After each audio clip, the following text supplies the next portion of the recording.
Hi, this is Grandma Lori. Today's story is Peter's Pickled Peppers. Peter, sweetie, could you please grab that basket over there? We need to get a bunch of peppers to can, Mom said.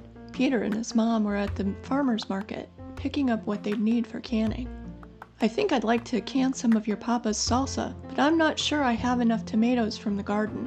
I'm going over to the tomatoes and get some more, she said, walking away. Every year, Peter and his mom would work together to can vegetables, jams, jellies, salsa, and other tasty things that they could give to friends and family. Some, though, Peter kept for himself, especially the peppers. He loved canned pickled peppers. As Peter put peppers in the basket, one thing kept going through his mind. Peter Piper picked a peck of pickled peppers. A peck of pickled peppers Peter Piper picked. If Peter Piper picked a peck of pickled peppers, where's the peck of pickled peppers Peter Piper picked? He couldn't quite figure out what a peck was. It wasn't the amount of peppers birds could eat in one sitting. They'd explode if that were the case. The pickled peppers Peter's papa made were really spicy. Mom came back to pick up Peter and his peppers. They checked out and headed home. Once there, Peter helped unpack the peppers and the rest of the things they picked up. Then it was time to get started with the pickling process. Peter and Mom put on their aprons and dug in. First, they had to clean the peppers for pickling. Mom cut them open and pulled out the seeds. Then she chopped them up and put them into the pickling jars. "I want to help," said Peter.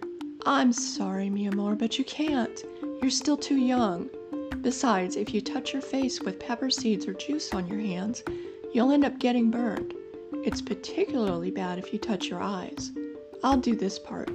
Could you please bring over the compost container so I could put these pepper parts in there?" Mom asked. "Sure," Peter said, running to get the compost container. Mom washed her hands carefully and wiped down the counters several times just to make sure there weren't pepper parts or pepper juice still there.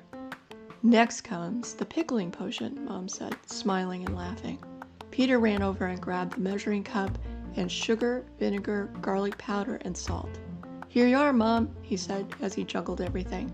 "My goodness, Peter, you should have made 2 trips. Mom was worried he'd fall and hurt himself.